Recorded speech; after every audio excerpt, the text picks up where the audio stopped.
Good evening. Good evening. Anybody in? Well, good evening. Good evening, everybody. How are we doing? Are we all good? Anybody on? Waiting for anybody? No, nobody there yet. Nobody there.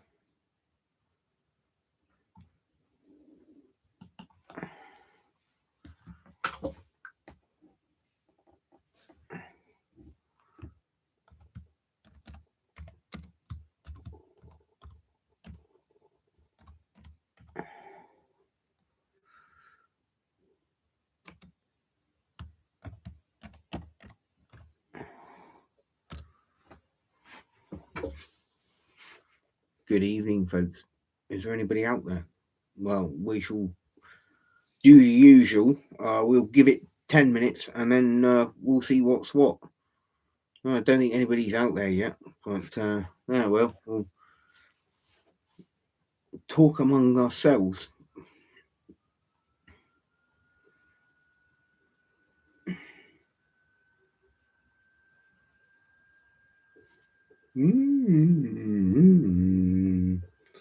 Yeah, good evening. Hope everybody's okay anyway. Hey, somebody's on. Hello, who's this? Drop a comment in the box just to say hello. And yeah, so hope everybody's doing okay anyway. And who have we got here then? Drop a comment in the box then. Good evening. Hope you've had a good Saturday. And yeah, hope it's all gone okay for you anyway. So yeah, well,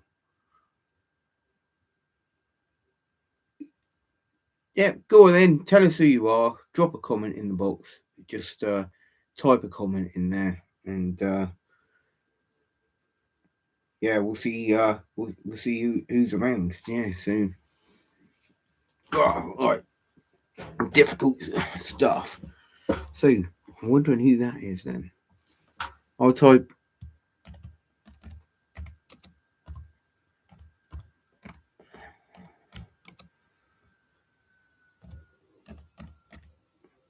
Somebody's watching. Somebody's watching. Good evening, folks. There we go. I typed good evening, folks.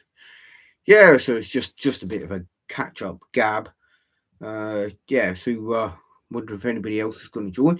But yeah, no. So we've been doing some videos recently, and we've done a few drone flights. I mean, today we did another drone flight. We had a really good afternoon out today. We went shopping in the morning and took care of all the sort of like the shopping sort of things, like the food and stuff. And then this afternoon we went up to Argyle Reservoir, folks, and we had a bit of a walk around up there first of all, and then we thought the wind dropped that right at the critical moment. The wind dropped, so we thought great, and we've got some footage that will be coming soon anyway, and got some good footage. So I was a bit braver than I usually am today, folks. I flew out over the water with the drone. It was quite high up, and I thought, well, just trying to push things a bit more, and yeah. So somebody's watching. Yeah, if you don't want to say hello, that's fine. Just hello from me anyway,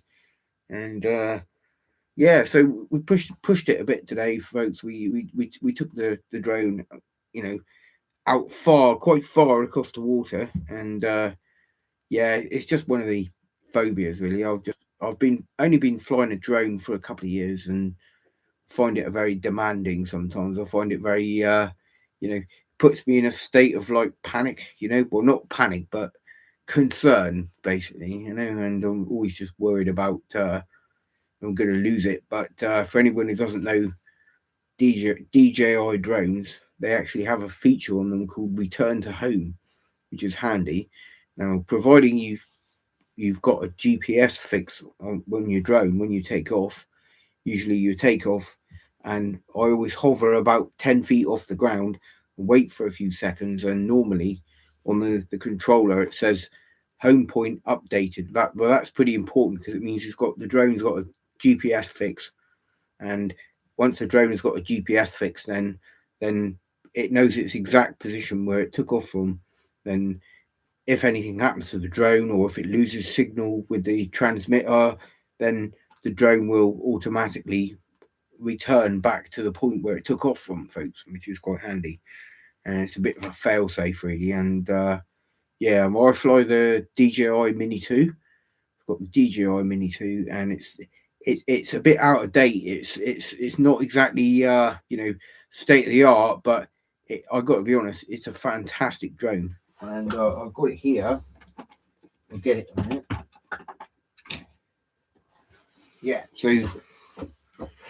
this is the drone I've been flying today, folks. It's absolutely flipping amazing, and considering I think it's about 5 or 6 years old. It's perfectly adequate for what I need it for, and thanks to Mr. Kerno. I can't believe Mr. Kerno actually gave me this. Yay, Mark's Adventures. Hello there. Hi, mate. How you doing? All right. All good. So we've got 2 people watching. I don't know who the first person is, but obviously welcome to the live. And yeah, we're just talking about this wonderful thing, which I took out and flew today, and I think I really did quite well because I've been a bit nervous with drones for the last couple of years. I've only been flying drones for a couple of years, and been a bit nervous about it. It's just that constant sort of like concerned feeling, like like you're not. And to be honest, 1 or 2 times I've noticed that when it's literally gone quite far away from me, then I've momentarily lost sight of it, and that's kind of a bit of a worrying feeling. But I was just saying that if you have a problem with the drone, normally when the drone takes off, because these things are guided by GPS, so before you take off the drone, I usually, before I send it anywhere, I normally hover about between 6 and 10 feet high, literally right in front of me, and on the transmitter, it will come with the app on the phone. It will come through home point updated. Yeah, up Castle. Yeah, you're right, mate. Yeah, that's the safest place. But today I actually did. I pushed the boat out a bit today because I flew this thing pretty much halfway out over water over Argyll Reservoir, which is yeah, that's quite a bit of bravery was required. But yeah, it locked onto the GPS. Yeah, the GPS point before I left, and obviously with these you've got the return to home function. I don't know if you know DJI drones, Mark, but yeah. But anyway, as long as you've got your GPS home point updated before the aircraft takes off and flies away from you, then if you lose sight of it, or if you think it's gonna, it's gone too far, or maybe you're not happy about where it is or whatever, and you're struggling to get the controls, to bring it back, and you can't see which way it's facing or whatever. Normally, if you push the button which is on the transmitter, and it's this button, it's the return to home button, then obviously then that will initiate a sequence where it will basically, the drone will actually climb to a preset height. So in other words, to get up and out of the way of any trees or anything else, and then it will literally come right the way back to you. It doesn't hang about, but it comes right back to you, and then it will land exactly where it took off from, theoretically, with a bit of guidance. But once it's come down and it's like, relatively within 20 feet of you, then it's quite often you need a bit of guidance, because it may not always land exactly where it took off from. But and obviously, but basically when it comes down, it will just land and it will shut down, and and that's another good thing about it. And I call it the panic button. I've hit the panic button a few times with the drone, because there was once when I was flying it down Godrevy a couple of years ago, and the sunlight was extremely strong, and in order so I can actually take footage with it, came with it in the box here. I've got these little things, these are what you call ND filters, which are, yeah, we've got 3 people in chat. Hi, Danny. Hello, mate. All right, how you doing? Yeah, we're talking about drones. So I got these ND filters, which Mr. Kerno provided me with when he gave me this wonderful drone. And what it is, it's like sunglasses on the filter, or it's like a sunglass that goes on your camera lens, and with the controls on the drone app as well, you've got controls for brightness and contrast and things like that on your on your camera. But yeah, all good, mate. All good, thanks. Yeah, so you've got control of all of that, but sometimes in strong sunlight, especially in the summer, the camera just gets completely overwhelmed, and basically the footage which you can see on the phone, which is like the FPV view of it, then that's basically it's a flaming whitey, folks. It's literally white. It's whites out. So quite a few times I've had that, and I've landed the drone, back nearer where I was, and I've put one of these little ND filters on it, which are really good. And I think there's various different strengths of tinting of the filters, and they do just literally clip over the top of the camera lens. Outside of the drone, they clip over the top of the lens, and they're pretty good. And yeah, so this is like I said, this is quite old hat now, but it is a fantastic drone. And I think when I flew it at Davidstow, when we were up at Davidstow, and we did the co-op, the cooperative video. We had Forsaken Exploration, Captain Cornish, and Kerno. That's a few videos back now. We actually did. I'll be an expert. I don't. Oh, excuse me. I don't think I'll ever be quite as good as Mr. Kerno. He is the drone wizard, I think, to be honest. But yeah, thank you, mate. Yeah. But yeah, so this thing, I mean, the other drones, like Mark was using his, I can't remember the model of it, but it's a large drone. It's like probably like, it makes this thing look like a micro machine, basically. And yeah, Mark's drone was just knifing through all the wind, no trouble at all. And I thought I would be a bit foolish really sending this little thing up, but even though on Davidstow Airfield it was extremely windy, folks, I couldn't believe how well that coped with it. It just went up and it stayed roughly in the spot. It didn't drift off or blow away or anything, and yeah, it stayed pretty much put. And I found that if I went up too high, then the wind was really intense. The higher up, when I was at about 30 meters, which is more than high enough to see what's the flat Davidstow flat, and everything's within view of the drone, which is quite cool. And if anybody hasn't seen that video, they can watch it. I think it's called the Davidstow Airfield Cooperative Explore, and it's on the Two Wheel Exploration channel. But yeah, I just, this is a relatively new thing to me, the drone, and well, I've only had this for about 2 years, and I've done quite a few vids with it on the channel, and I just seem to enjoy actually looking at stuff from above without actually like taking the risk of fire, flying. Sorry, not fire. America has had a chip put in his brain, and he can fly drones with his mind. Oh, you mean Mark? America. Yeah, Mark. That's right. He's a natural born drone pilot, which is like really interesting. Yeah, we got 4 people in the house now. Who have we got? Danny, and Mark's Adventures. No, and a disabled guy. Wow. Okay, I'm sorry. I totally misunderstood that.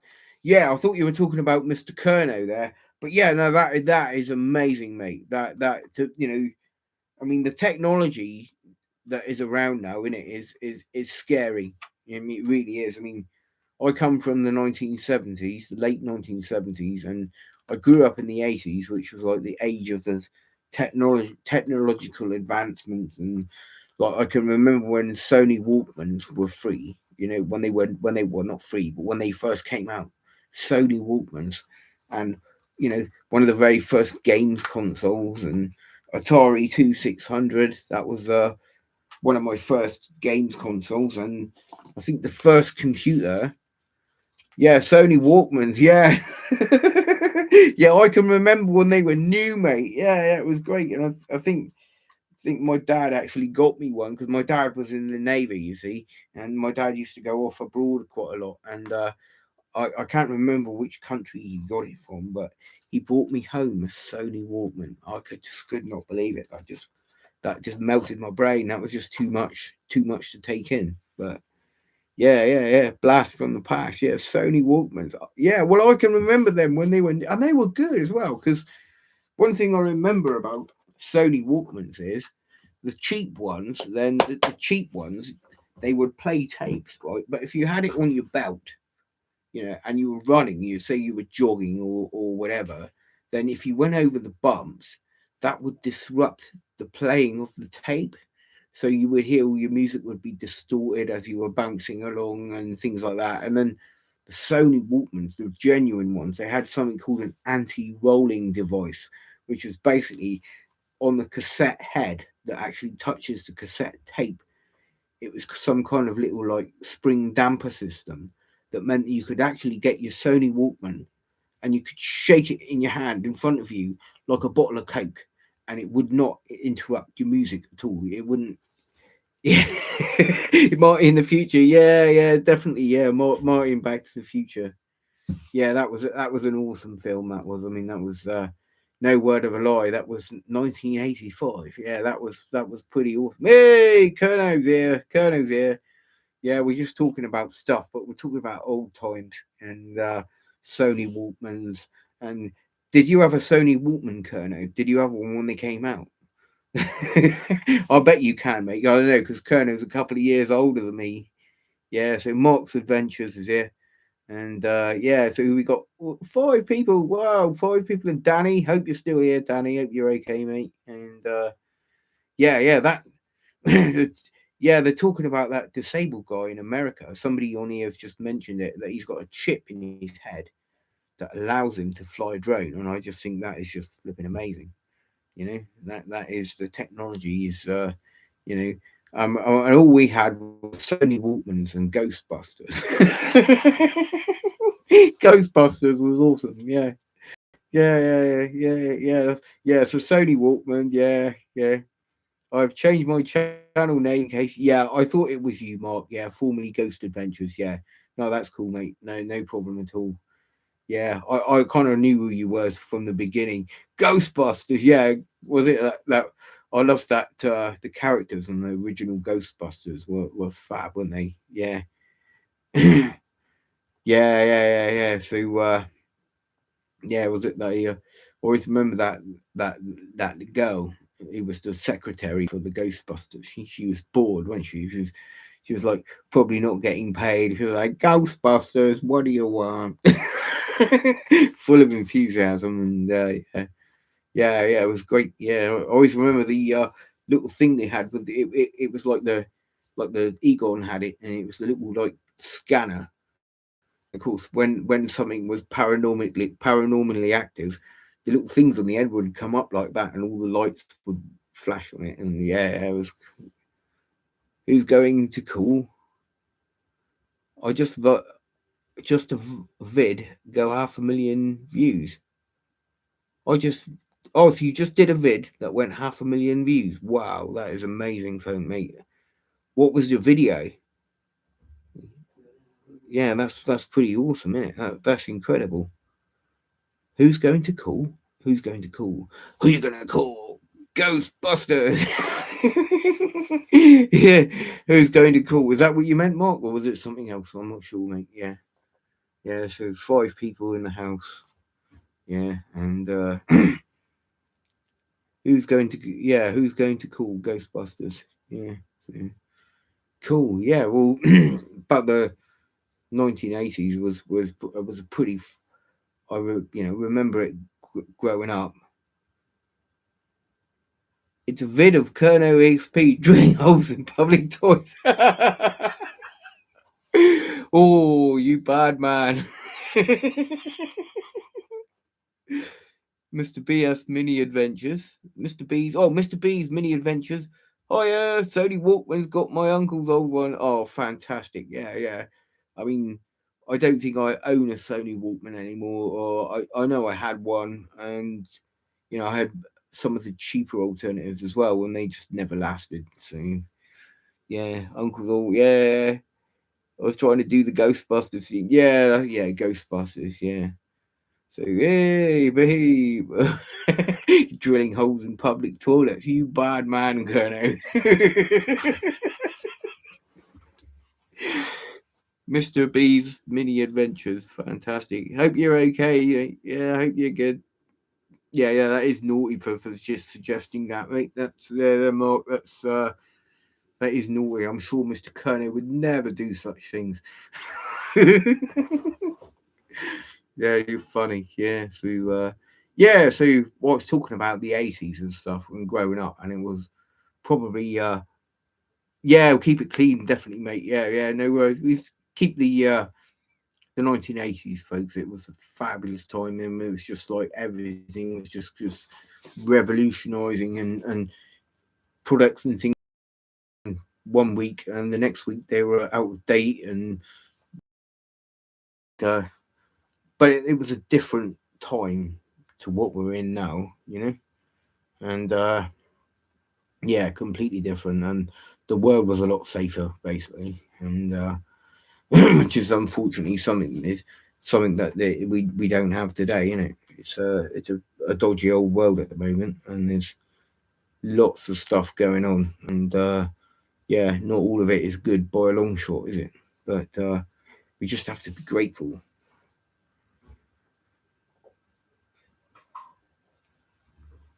Yes, exactly. Yeah, and I think that's something that we all kind of live with, wasn't it? And it was always on the back burner, but we tried not to dwell on it, and it was always in the back of your head, wasn't it? Because I mean, I can remember seeing some of those pretty scary public information films when I was a lad, you know, on the telly because I watched television, and you'd all these things about what to do if there's an attack and all kinds of stuff, and that was yeah, that was that when you was at a young age. I'm going back probably about, well, in 1987 I was about 9, so 1987 up right up until 89, which was basically the end of the Cold War. Yeah, we all had to live with that constant sort of like worry, didn't we? And I think they made several films as well that were based on sort of like, you know, apocalyptic sort of scenarios and stuff at that time as well, which was quite scary. Yeah. Yeah, Ghost. Yeah, we know you changed your name, mate. Yeah, yeah, yeah, definitely. Yeah. Wow, that's cool. Yeah, channel's going insane. Wow. Oh, that's cool. Yeah, all good. Yeah, completely off the leash. Awesome. Brilliant. Yeah, so can you send some of that madness to Two Wheel Exploration, please? That would be rather good if we could. Yeah, so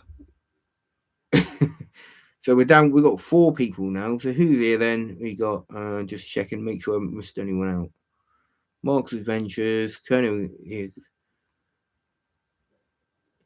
Exorcist movie. Yeah, well, oh yeah, I mean there were some good movies. There were some really good movies, but I'm talking about sort of like I specifically remember there was one that was like an animated one, and it was a bit. It really sort of hit it home for me when I was a lad because it was. I think it was called When the Wind Blows, and it was based on the animation for the same people that did like the Snowman and some other like things like that. But yeah, yeah, definitely, yeah. Exorcist movie, yeah, yeah, for sure. But yeah, I remember watching Friday the 13th as well. That was a piece with Freddy Krueger. Ah. Yeah, Freddy Krueger. Yeah, and yeah, that Jack Nicholson movie was quite scary the first time I ever saw it. I remember it was The Shining. Yep, here's Johnny. It's cool. Yeah. Has he got some kind of dementia? No, Kerno. Mark's Adventures is Ghost Adventures, formerly Ghost Adventures. So Mark's Adventures is the new name for what was Ghost Adventures. Or here's Johnny. Yeah, exactly, mate. I need an axe now, don't I? I need a little hatchet so I can just do he's Johnny. Here's Johnny. Christ, imagine that if you had the technology to sort of like reach out onto somebody's screen when we're watching YouTube, like you could just like reach out and say, "You will subscribe." But a new video recently is called "The Exorcism." Apparently, it's meant to be really 2024. All right, there must be.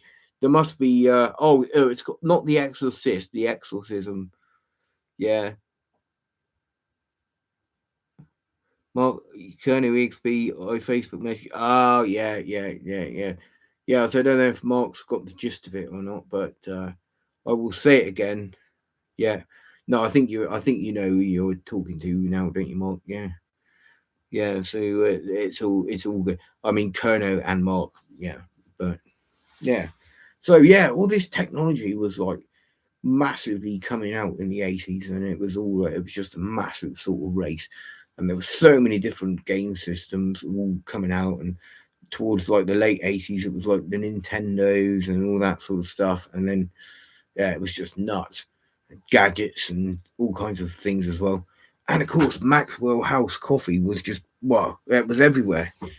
Yeah, the Game Boy, yeah, that was mad. Yeah, yeah, I can remember the last sort of dying throes of the 80s, and all you could hear in my sleep, in my mind when I was asleep, or when I was, completely not even thinking about it, was that ding ding ding ding ding ding ding ding ding ding ding ding ding ding ding, the Tetris music. Oh my god, that just, well, I thought I nearly went over and nearly went absolutely mad over that tune. I just had that tune going through my head for days and days, and I just couldn't get rid of it. And yeah, it was enough to bang your head against a brick wall a few times, and hopefully it stopped. But yeah, Sonic the Hedgehog, yes, yeah, and the little Sega on the voice on there.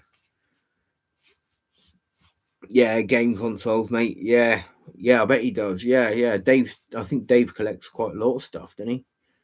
Yeah. So, hello, Dave. You're my wife now. You're my wife now, Dave. Sorry.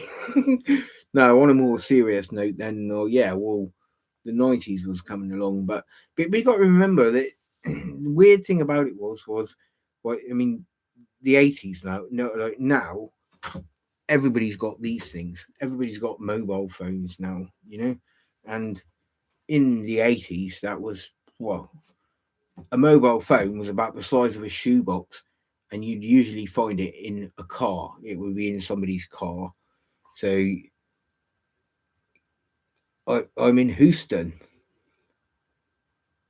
Houston. I thought, flipping hell, you've gone over the channel, mate. Well, not the channel, no, the flipping Atlantic. I thought, hey, Houston, we have a problem. Yeah. Yeah, was it? No, was it Houston? I can't remember. Where's mission control for NASA? Yeah. It's ridiculous. Yeah. So so you're in Houston. So does that mean that Dave is with you, David? Yeah. Dave, hello, Dave. If you're watching, I don't know if you're watching. We've got 3 bods on here at the moment now. We've gone up from 5 bods down to 3, and that's cool. It doesn't matter. Helston, yeah. So, you're over. Yeah, I think I know roughly where you are in Elston, Dave. Sorry, Mark. Yeah, I'm getting confused with all these names, and yeah, So the 80s, like, mobile phones were not a factor, and I think that was a really good thing. And yeah, I thought so, mate. Yeah, I didn't want to say it in case you were, didn't want to get anyone involved, but yeah, well, in the 1980s, mobile phones were non-existent. I mean, all the kids had, handheld, like, remember liquid crystal display, Donkey Kong games, things like that. And of course, ultimately in about 1989, 88, then Tetris came out then, and that was just like uber expensive, and all the kids wanted it, and nobody's parents could afford it, and a few of the posh kids. Oh, possibly. Thank you. Yes. Yeah. Yeah. Yeah. Yeah. All good. Yeah. Del Boy. Del Boy. Oh yeah. Yeah. Yeah. Del Boy. Yeah. So yeah, the games consoles and stuff, and that was all very well and good, I think. But I think because there wasn't really much alternatives, consoles, the graphics and stuff weren't really good on them, and things like that. So when I sort of the time I was in like secondary school by the early 90s, then computerized things just didn't interest me because I'd had it all my childhood with, it was all things like Space Invaders, basic games. That's what it all started out. And yeah, everyone has their favorite computer games. Yeah, He Man. Yeah, yeah, and computer games and stuff. But the computer games, they got to a point then, and then they just became uber expensive. They weren't as readily available as like today for the kids. Like video games are open to anyone, and that you can go online, you can play any different number of computer games, any sort of game, anything you're interested in. You can get access to it with all these gaming platforms and things like that. Well, you in the 80s, then the internet, well, it wasn't a thing. It didn't exist. I mean, when I was my first experience of the internet was two BBC Acorn computers, one in one classroom and one in another classroom at the other end of the school. And there was a wire that ran between the two. And I remember sitting down at one and typing hello on the keypad, on the keyboard, pressing the enter button, and that hello message popped up on the other computer all the way up the other end of the school. And that was the internet. Yeah, Amstrad computers. Yeah, yeah. Well, that was that was what we didn't call it the internet, but it was what we call a network. So the computers, two computers were remotely connected together. And then in the 90s, it was all we were at school. The old BBC Acorn computers were phased out, and then it was all these early sort of like Windows, platforms and things. These PCs with, I think, Windows and everything. Yeah, Charlie, PlayStation enthusiast. Yeah, yeah. So I mean, I can just about remember. I think it was about what 1995 or 96 that the PlayStation One came out. I think it was about roughly around that time. And another one of the infectious games that came out on that was a game called Ridge Racer. It was an extremely addictive, very playable car third-person racing game. Where you get to use this, get to drive this car around these circuits, and it gets quicker and quicker, and all kinds of stuff. But yeah, computer games kind of yeah, they never had as much of a hold on me as they probably did with some kids, because some kids were really, really addicted to them, but less and less back then. And yeah, BBC Acorns, mate. Yeah, yeah, they were the thing when we were at primary school, no doubt. And like I said, when I got to secondary school in about early 90s, things changed, and the Acorn computers were gone, and you know they disappeared, and they was replaced with what we know now as the PCs with the Windows and everything. I mean, I can't remember which Windows was the first one. I think it was like Windows 90 something, 94 or something like that. When getting close to it, but Betamax, yeah. Well, we're sort of like going between 90s and 80s again, but yeah, Betamax. Yeah, for anyone that doesn't know what Betamax video is, Betamax video is two types of video, or a video with a VCR, basically, like a playback machine, a bit like a cassette that played movies instead. And there was two main types of video recorder. There was the VHS, which was the two spool cassette, large cassette tape with two spools, and then there was the Betamax, which was single spool, and these two types of videos where there was lots and lots of competition between the two companies, and you had to have two completely different video VCR players, basically two different video players, and the tapes weren't interchangeable, so you couldn't stick the Betamax in the VHS or vice versa because it wouldn't fit. But ultimately, Betamax lost because VHF became the standard video cassette, and once that happened, that was it. Old Betamax got relegated to the loft or thrown in the skip. And it was only people that were, yeah, I don't know. There was always that sort of people that are different, and people who don't like to go with the flow. Perhaps it's today. It's like, yeah,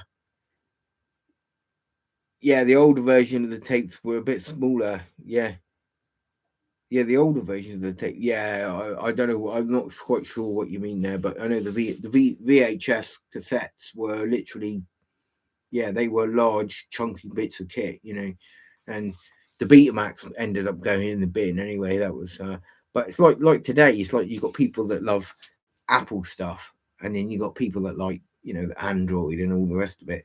Well, the Apple phone, I tried an iPhone once, and I couldn't get my head around it. It just was not logical to me how it worked. So I didn't get it.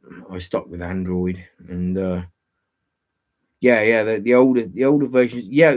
Oh, you mean they were physically smaller? Yeah, because I thought there was used to get the video shops in the 80s, folks. You used to be able to get the shops on the street corners in most towns, and you could go in there, and they had all the top name movie titles on video cassette, and you joined the club usually with the I better go fix signals not very good down here. Okay, mate, have a good live stream. Cheers. Yeah, cheers, Mark. Hopefully you'll see you soon. Have a good one, folks. Do take care, you guys. Yeah, so like I said, the video cassette, so you go into the video shop, which didn't show. It was like a shop full of movies that you could hire. So you go and choose all the top films of the day, all different sorts of films. It's just literally a picture of a shop, right, with shelves of nothing but video cassettes, of all the movies, some you'd seen, some you hadn't, and all and then I think it was only because the cost. I remember the one that I was a member of in the mid 90s. That cost, I think that to join was about £3, and then you paid on average about £2.50 per night to hire the video cassette, and then the box that you filmed that you picked was the film box. Took that to the counter, and then they would give you that correct matching cassette and put that in one of their video boxes, and then you would take that home and then put that in your VCR and play it and watch the movie. And that was just sort of like people's lives were a lot simpler back then, because you just had the VCR, you watch the video. It was cool. It was great. I mean, families at the weekend and all. Oh, should we get this? Should we get Ghostbusters tonight from on video? Or should we go out and Normally the films were in the cinema first. They come into the cinema first, and then after a while, so they would be on VHS. And then so anybody who hadn't been to the cinema, you had to wait a little bit, and then you'd be on VHS, and then you could go to your video store and hire it, And yeah, there was. I think there was some cities and towns and larger towns and stuff. I think there was something called Blockbuster. Does anybody remember Blockbuster Video? Used to be like a huge video shop. Yeah, that used to get. You could go and rent VCRs and stuff. But I think I'm losing people anyway. So yeah, everybody's Betamax. Yeah, they were useless, mate. They were absolutely bloody useless. Yeah, and like I said, it was one of those choices in it that people thought they were being smart by choosing Betamax, but actually no, they weren't. They were being very, very dumb, because ultimately Betamax lost out, didn't it? And VHS became standard, and that was how it went. And and even now today we don't have VCRs anymore, do we? We have DVDs, but actually DVDs are going out of date now, aren't they? How many people have DVDs now? I mean, most people throw their DVDs in the bin because they can go on the net and they can stream movies for free, or maybe they're on like Sky or whatever. So I think the future is actually getting less about becoming less and less about physical things that you have in your hand. It's all everything seems to be migrating onto the computer, which is a bit worrying, isn't it? But yeah. So 2 likes. Oh, thank you. All right. So yeah. So today then we did some flying, changing the subject now completely. So changing the subject. Yeah. So today we went out with the drone and. It was quite good. I drove around a bit in the car. I went in the car today because it actually threatened rain, and it threatened to rain. And I thought, well, I would take the safe option because nobody likes getting wet, folks, do they? So I thought, well, let's go in the car and keep ourselves keep ourselves dry so it continuously. And I thought, well, hold on a minute.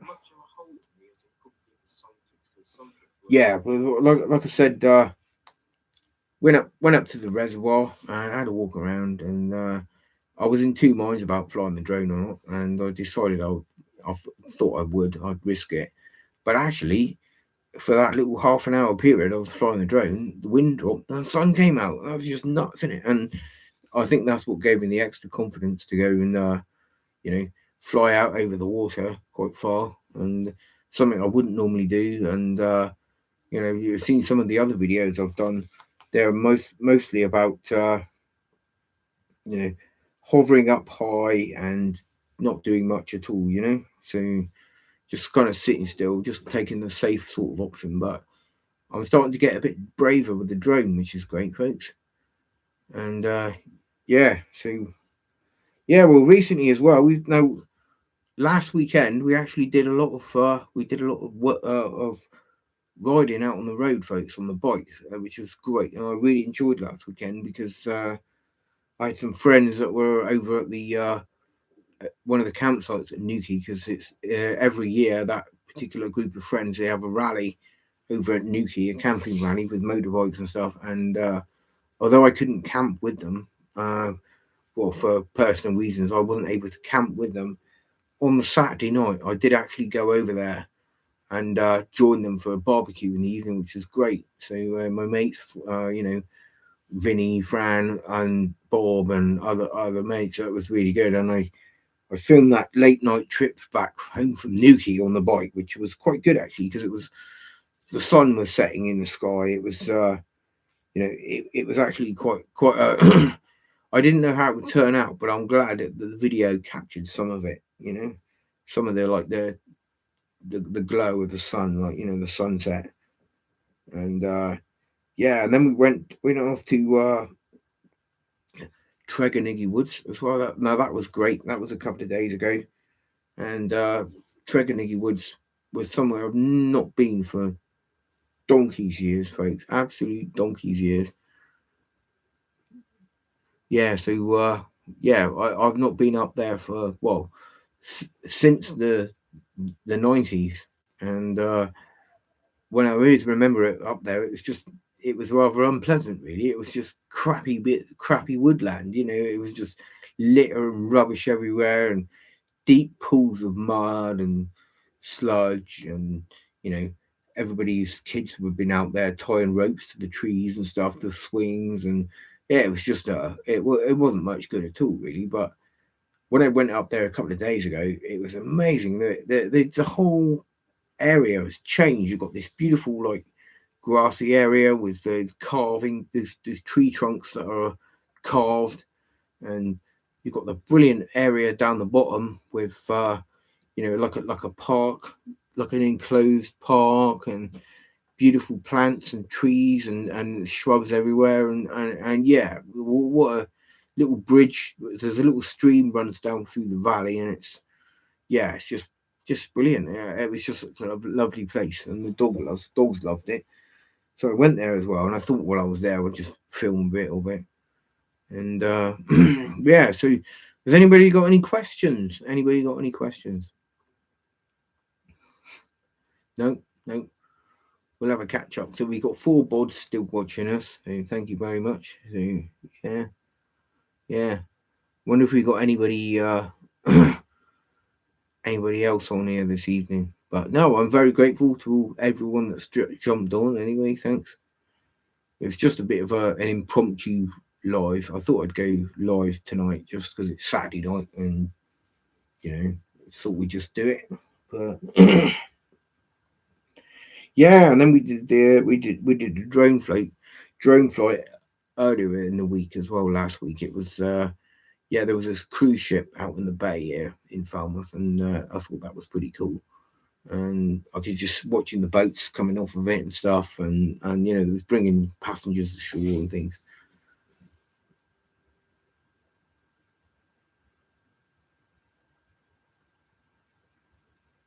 Yeah, yeah, no doubt, mate. Yeah, no doubt. Yeah, the more lives I do, the bigger it will get. Well, I know lives is not really something I've done a lot of in the past. It's been predominantly live streamed videos when I've had the opportunity, and you know, and this is like this month alone. I think I've done 2 or 3 lives. Is it? I can't remember, but yeah, great. Yay for Satan! Hello, mate. How are you doing? Yeah, so just been rabbiting on for the last half. Hey, Captain Cornish, mate. Hello, how are you? Yeah, so for the last hour, I've just been rambling on about, you know, the 80s, technology, advancing things, the advent of the internet, all kinds of stuff. Sony Walkmans. That would make a good swear word out. You know, Sony Walkmans. Yeah, yeah. Hey, hello, Crafty Corner. Hiya, how you doing? Yeah, all good. Captain Cornish. Yeah, yeah, yeah. Well, I mean, yeah, I really pushed it earlier. I done something I wouldn't normally do. I don't know what got into me, but the drone was up. It was quite high. Now there was a power line nearby, so I was well away from it, but I was taking care not to hit it. And all of a sudden, I just my, my right thumb just whack forward. And before I knew it, the drone was flying out way over the water, and I thought, no going back now. So I manoeuvred it a bit and found a bit of Yeah, yeah, we had a good chat about the 80s. Yeah, well that was my era. No, that's my era. Yeah, the 80s, definitely. Yeah, and yeah, so drone came back anyway, all unscathed. So I think I'm definitely getting a bit braver with it. I mean, does anybody who flies drones? Evening, Angry Duck. Yeah, evening, mate. How you doing? Yeah, does anybody who flies drones? Do you ever get that feeling where you just think to yourself, but what if? But what if it flies away? But what if I can't see it? But what if it won't respond? What if it like and it's these little things, voices in your head. Yeah, these voices, these doubts in your head. Yeah, and then they're always nagging you, aren't they? Oh, I wouldn't go too high. I wouldn't go too far over there. Oh no, no, bring it back, play closer, not so high. All this, and in the end, the boy in me just says, "Sod it, I'm flying the drone," and off you go. Yeah, front flips. Wow, but is that actually difficult to do, or was that deliberate? Or I'm assuming that was deliberate. Or oh, Chris Edgman. Yeah, yeah. Was that a deliberate then, Captain, or was that completely accidental? Oh dear. Oh God, no, that's bad. It crashed. Oh mate, I'm gutted. I hope your drone's okay. Yeah, no, that's not good. No, that's something. Did you hit something? Did he hit something, Captain? Did he fly?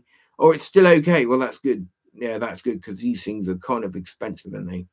You know, and yeah, I didn't have much luck with my little radio controlled helicopter that I had. It's since I've had it, it's been an absolute nightmare. Yeah, yeah, it's still okay. Yeah, yeah. I know that on the menu on the DJI Fly app, on the menu, there is a way of you can recalibrate your drone. You can recalibrate the compass, and you can do a new number of other things with it. Maybe recalibrate it, mate, before you fly it again. So you're not sure still flies.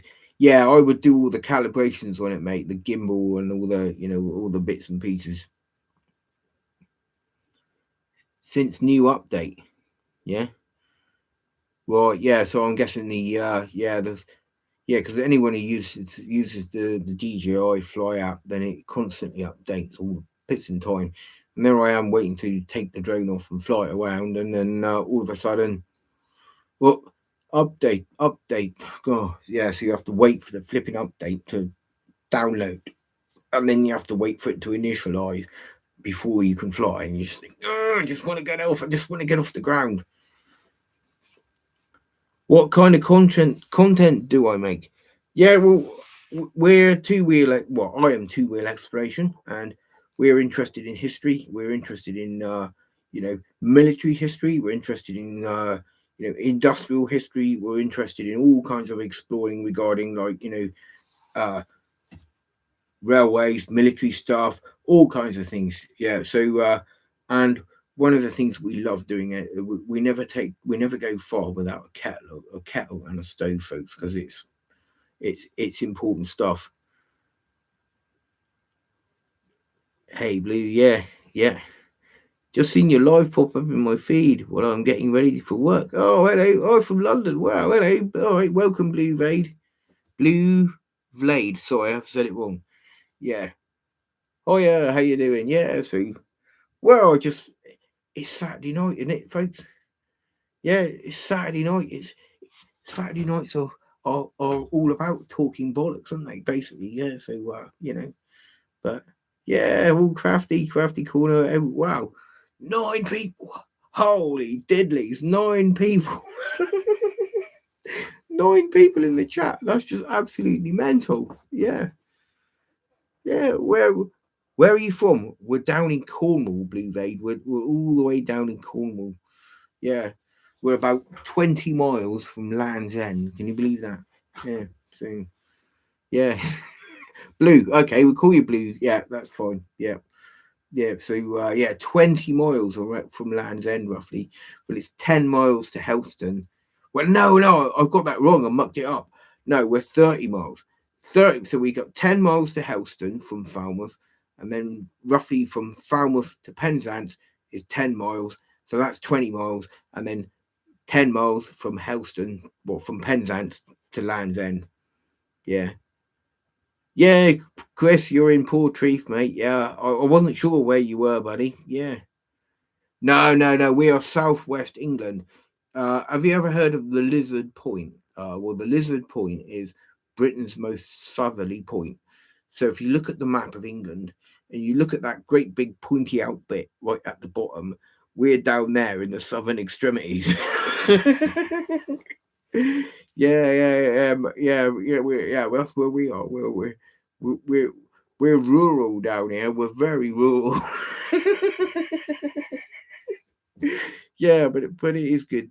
Yeah. Chris Sedgman, Portreath is on the north coast. It's probably just a little bit up from us because we're on the south coast and Portreath is on the north coast.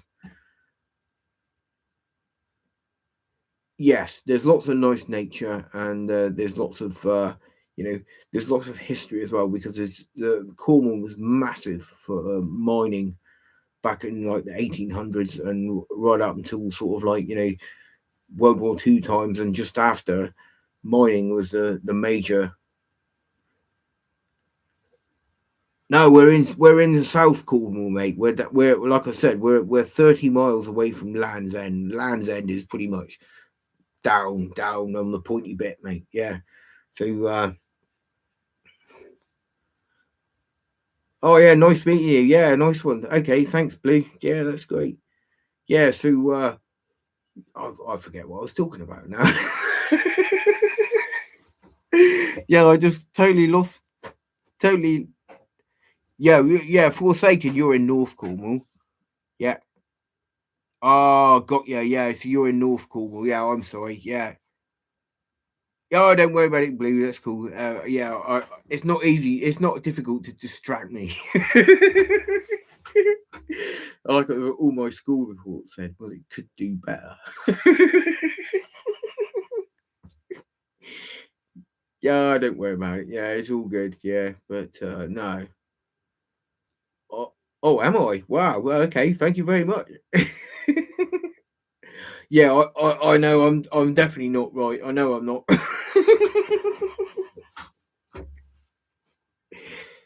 Oh yeah, thanks, Captain. Yeah, yeah. I will. These I had a limited run of these done. These are the crew shirts, folks, and I'm going to be getting some other shirts made up at some point, and yeah, they're going to be the same, but they'll be a slightly different color, if you know what I mean. So yeah, t-shirt. Thank you very much, Angry Dog. Yeah, that's cool. Yeah, yeah. So I thought we'd go with the channel logo anyway, and add in the sort of like YouTube bit. Where's it gone? YouTube bit there. I thought we'd just add that, and yeah. Wow, 10 folks on here now. That's amazing. Yeah, yeah. Love my laugh. Well, thanks. Yeah, no. Well, it's a Cornish thing, I reckon. But yeah. So, anybody got any questions? Then, would anybody like to raise any issues, or maybe?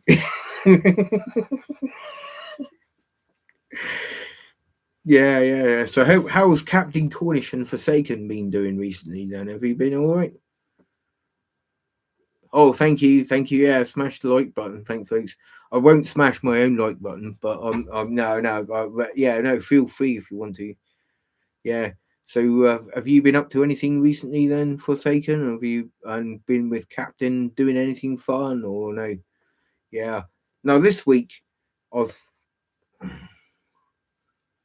trying to get missions done, mate. Yeah. Well, this week I've drawn a total blank.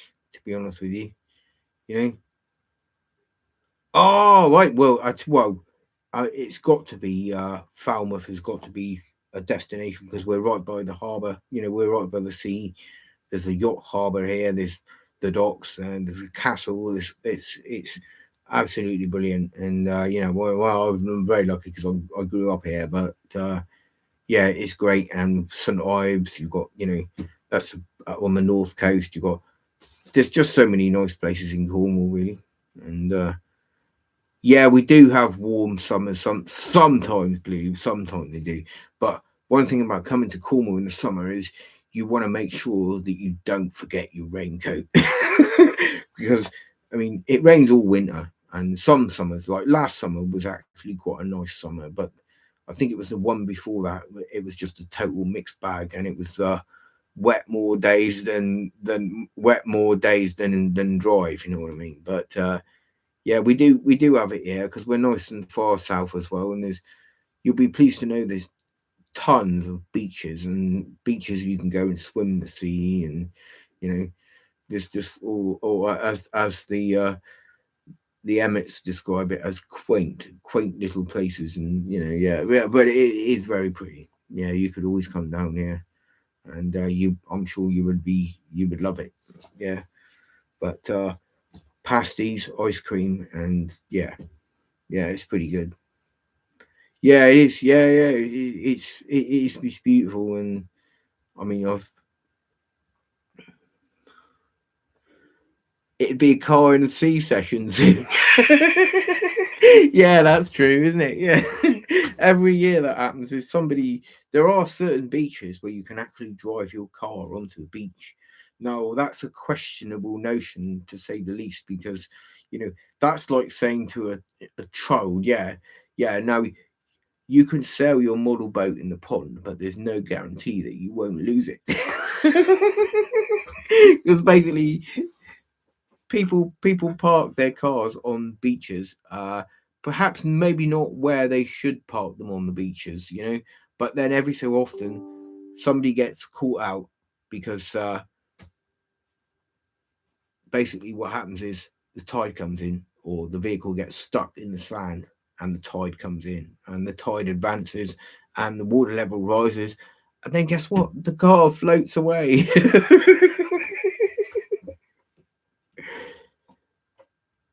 Well, we talk about lots of different things, but no, two-wheel exploration as a rule usually is a politics-free zone, and I think, I mean, I respect everybody's views and opinions, and I have my own as well. But I don't think this channel is not really the right sort of place to talk about it. But we just don't talk about just history. We talk about all kinds of stuff, and technology, and yeah, definitely, but definitely is a dodgy subject, that one, mate. Yeah, it's for sure. Yeah, so yeah, we talk all kinds of stuff, and Mr. Kerno is our compadre who Kerno EXP. We work with Kerno EXP a lot, and he's a brilliant channel, brilliant YouTuber, folks. So if you've not checked out Kerno EXP, then please look him up and give him a sub, because he's an expert drone pilot, and he's got some really good like local knowledge. And Kerno's really good with like the industrial side of like Cornwall's history, like the mines and all kinds of stuff, and railways and things. But we're a similar sort of like genre of channel, but we do kind of like work together. Nice places for people to visit in Cornwall, if you haven't already. Well, yeah, we can. I mean, if you look at some of the videos of two-wheel exploration, you will see a lot of the coastline. You will see a lot of the places we've been, and in the winter as well, not just the good days, because we do go out a bit when it's in the winter. We still keep going, and But yeah. I mean, there's one of my favorite places, I think, was where I used to live, because I grew up in Falmouth and I haven't lived here for many years. I've just come back here recently, but where I used to live was on the north coast of Cornwall, and there was Goodrevy Beach. It's called Goodrevy, and there's literally a mile of golden sand dunes, and it's absolutely incredible.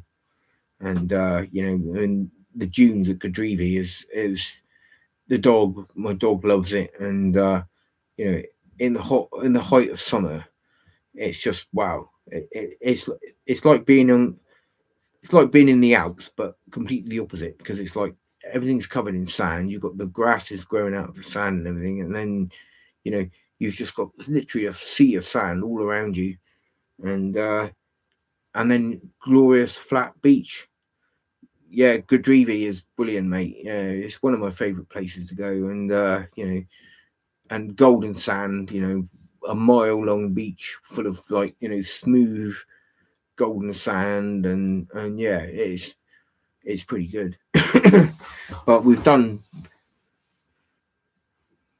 Gwithian and Goodrevy. Yeah, you can't really fault them, really. And the surfers love them as well. There's tons of surfers go down there every year, and summer holidays is just it's packed with people, And in the winter, in the off season, the dog love. You used to take my dog down there quite a lot. He loves that as well, running on the beach, and yeah, but yeah, and then you got St Ives just across the water there. I mean, a lot of people say St Ives is overrated, but it is. You've heard of a lot of positive things about the north. Oh, Cornwall, you mean? Yes, North Cornwall. Yeah. Well, you're spoiled for choice, really, down here. I mean, yeah, there are a few places where where aren't great. I mean, yeah, I won't. I know there's one place that springs to mind immediately. Not because it's anything wrong with it. It's just because there's nothing there. It's just basically a place called Delabole, which is up on Bodmin Moor, basically. Yeah, yeah. I know you did, Chris. Yeah, Chris. I seen your picture on FB, mate. Yeah, I seen that Mark had put a. Yeah, very crowded, very crowded. Because up where Captain is in his vicinity, you've also got Carlisle Bay, haven't you, mate? That's a nice place. A Mevagizzy, and yeah, you just spoiled for choice, really. and then it all kind of like goes a bit wrong and stops when we get to Plymouth. When you go over the Tamar Bridge, then you're just rolling into rolling into what do you call it? Metropolis. Yeah, yeah. Well, I'm getting messages anyway. So yeah, and I just wonder what it was. Every so often, it's a message from someone. Yeah. Well, definitely Cornwall. I mean, I love Cornwall. I am a Cornishman, and I really, I would never want to stop people coming down to visit Cornwall on holidays. And and I would just say it's like anywhere else in it. If you come down here and you're nice and pleasant, kind and polite, and great. But if you're not, then yeah, yeah, definitely beaches up your way, mate. Yeah, definitely. Yeah, and Colline Bay and all that. So it's just really nice, And I know there was a World War II film that I think it was called The Eagle Has Landed. It starred Michael Caine.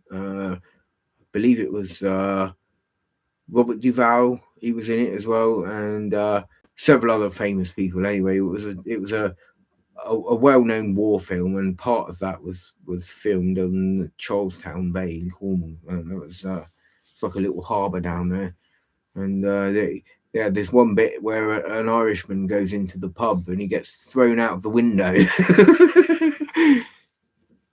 Born and raised in London. Yeah, definitely, yeah. I mean, no disrespect at all, because my granddad, my mum's father, he passed away when I was 17. He was uh he was a Londoner, and he came down here in the Blitz in early in the war, because they didn't really have very much in London. They lost everything in an air raid, and they came down here and settled down here. It's just as well they did, really, because otherwise I wouldn't be here. Yeah, small mercies, I guess. Yeah. There's some, but not too many. Yeah, we I wouldn't say there's an over amount of Irish people. Yeah, there's some. I mean, one of my mates is Irish, and yeah, you do get people that sort of there's people from all over the country. Really, everyone's got their different sort of backgrounds and stuff. I mean, you know, but yeah, there's. I mean, we've got Irish, we've got Welsh, we've got Scotch, we've got all kinds of all kinds of people in Cornwall, yeah, and the Cornish as well. Don't forget us. Part Irish, yeah, yeah. No worries, yeah. So yeah, when we there's Irish people in Cornwall. I mean, I know a couple of Irish people. So yeah. No worries, yeah. So yeah, but it's a great place. Half Irish. Well, apparently, now so I'm told, then my family lineage, you'd never believe it, but I'm actually of well, although I was born here in Cornwall, I'm actually of through my father, I'm of Scottish descent. I can't even believe it. Yeah. Irish passport. Yeah. I know that my dad, I think last year my dad went to Ireland on holiday, and he said he had a great time. So yeah. So we're going as Irish. So I've lost the thread on the chat. Yeah. See, still a Celt. Yeah. Well, we are, mate. Oh, we are Celtic people. Yeah. I mean, yeah. Definitely. Yeah. I can't believe it. No, she can't drink anymore. Yeah, that's yeah. But honestly, that I'm not mucking around with that. I have got Scottish descendants, in the genes, laddie. I can't believe it. Yeah. So yeah, but it is what it is, isn't it? And we can't help who we are and where we come from, and where we ended up really. But yeah, we're kind of like don't get much say in it until we pop out, do we? So you know, the Irish passport is the best passport in the UK. Is that true? Well, I don't know. I don't know because well, yeah, that's a tough question. Yeah,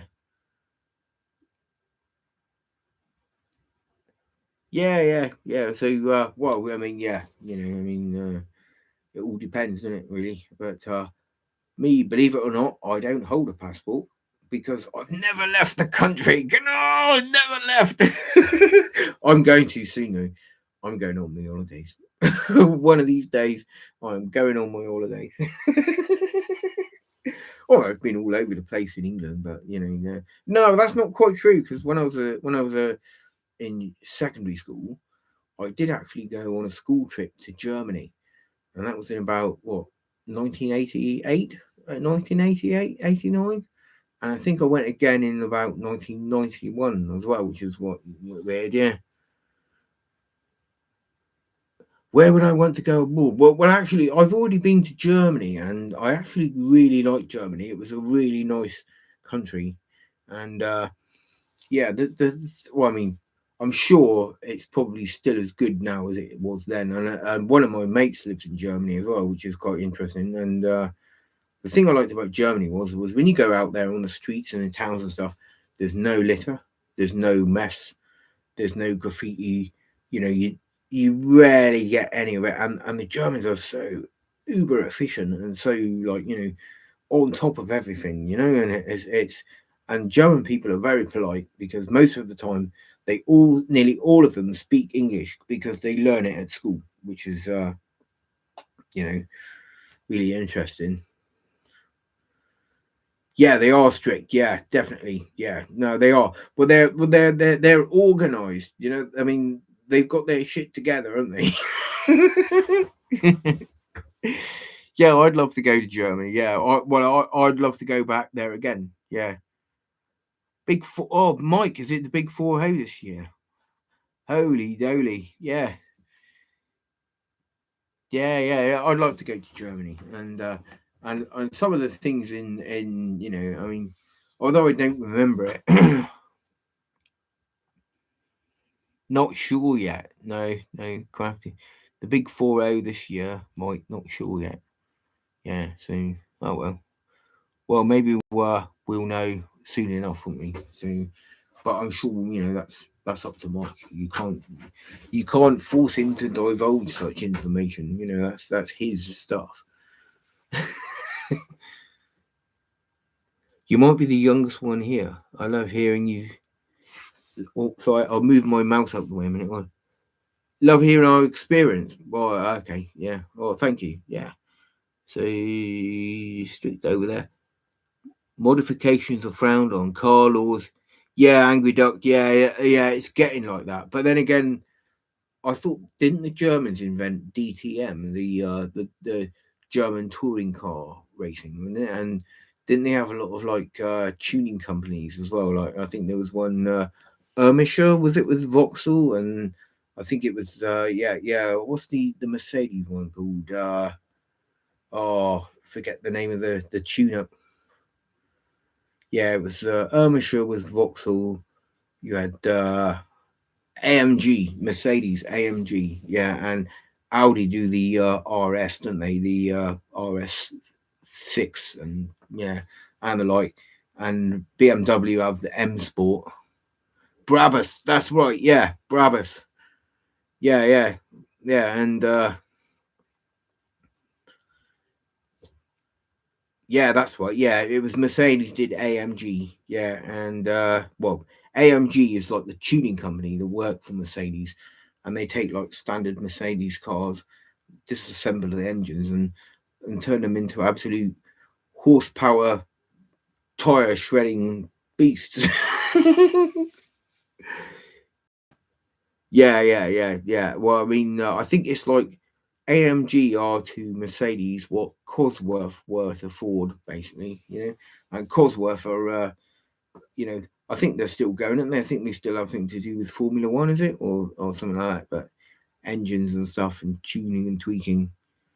Yeah. So, but what I'm saying is the point being that the Germans, they have made some seriously quick cars, and don't forget Porsche as well. We've got Porsche, Audi, some of the Volkswagen cars like the R32 Golf and some of the Mercedes AMG, M Sport, BMW. Yes, all of the popular cars that everybody seems to like. Then most of them come from Germany, and they do some.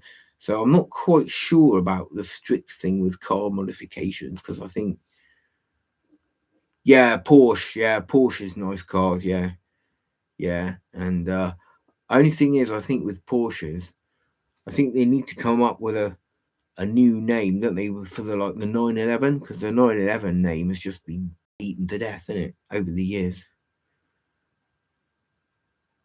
Yeah, they don't like the home done stuff. Yeah. But then again, I mean, depends what home done stuff is. Whether it's a nice tailor made, beautiful stainless steel exhaust and properly sort of like expensively done set up engine and dynoed and everything else like that, and you know a sensible exhaust that's not noisy unless you're absolutely beating the hell out of it.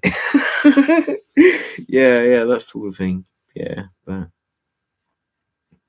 yeah, well, yeah. So anyway, well, I think what I'm going to do, folks, been on here for quite a while now, so I think I'm.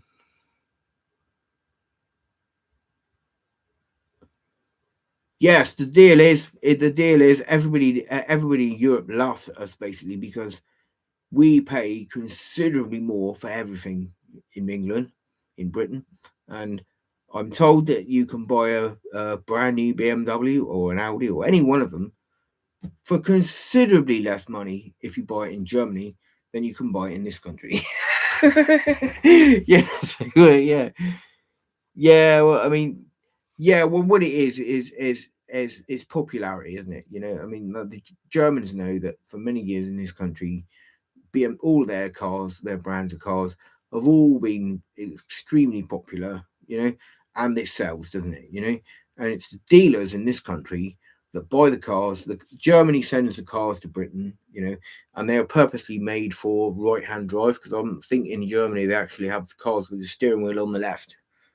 So no, it's got nothing to do with Brexit. It's a well-known fact that you can buy a brand new Mercedes for probably about a quarter less than in Germany than what you paid for it in this country. Yeah, because obviously the cars are exported into Britain. They're all made with the steering wheels on the right hand side rather than on the left hand side. And you've got your dealers as well in this country. You've got the government. They're putting their tax on the cars. Not road tax, but like import tax, things like that. And then you've got your dealers. The dealers that have all the cars on their showroom forecourts and stuff, and they make their markup on the car, each car as well, so they get their profit in it, and that's that's likely why.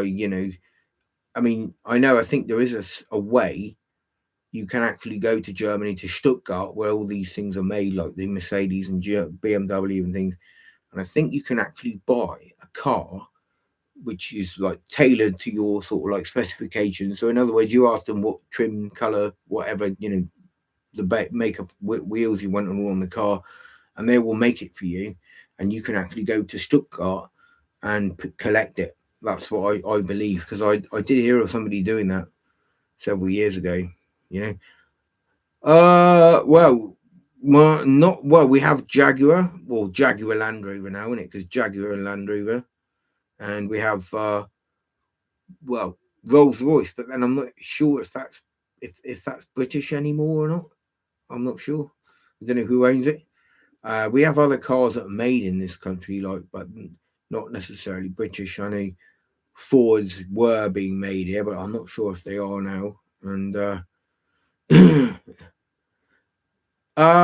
if you imported it yourself, yeah, but then you would likely still have to pay a bit of customs on it.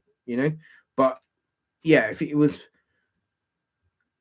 yeah, Aston Martin. Well, yeah, Aston Martin. I mean, I don't know what the situation is with economically with all these big name businesses and all, but I mean, it just seems to be that these days we our industry is just bit by bit it's going in it. I know TVR went bankrupt recently. I heard about TVR sports cars; they went bankrupt, and yeah, it's a difficult thing to keep up with, isn't it? Unless you weren't really into it, like Aston Martin, yeah, and yeah, that's right, Ariel Atoms. Yeah, that was the Jeremy Clarkson face changing car, wasn't it? The Ariel Atom. Yeah. What do I recommend as the first car? Well, I would say whatever it is, providing that it's reliable and it's cheap to run. So, in other words, don't get something with a V6 engine that's going to do about 15 miles to the gallon. Go for something sensible like a little Fiat Panda or anything. Or if you want quality and reliability, then I think the Japanese cars are a lot to be said for the Japanese cars, personally. You know, but I would recommend that you get something that's the best that you can afford. I don't know, that's not relevant to me, but get the best you can afford. Something that's got as low a mileage as you can get on it, and yeah, exactly, yeah. As long as it's been looked after and not beat to hell, then you'll be fine. You know, and yeah, second hand is the way to go for your first car, definitely, because things happen. Yeah, all kinds of things happen, things you don't really want to happen, like, oh, hell, I've just reversed into that skip. I can't open the boot now because the boot lid is crumbled. Yeah, no, don't buy new, no. Yeah, but get something that's been looked after, and something where the owner is selling the car on. It's got all its service history. It's got at least 8 months MOT on it, and if you can see some kind of, a lot of people when they do things with cars and all tires and all, they keep the receipts for things. So ask if there's any kind of like service records, like to go with the car as well. Yeah, hell, driving.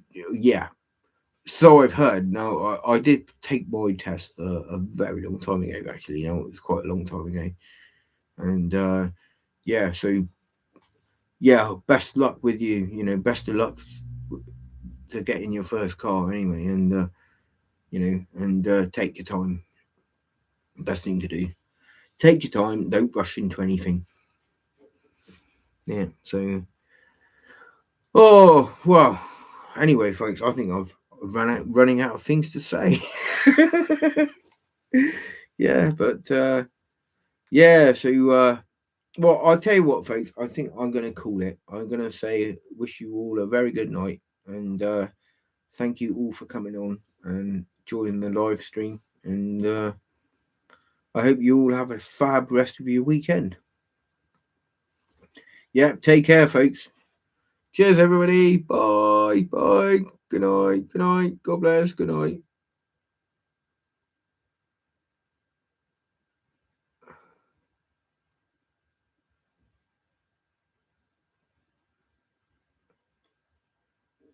Yeah, good night, everybody.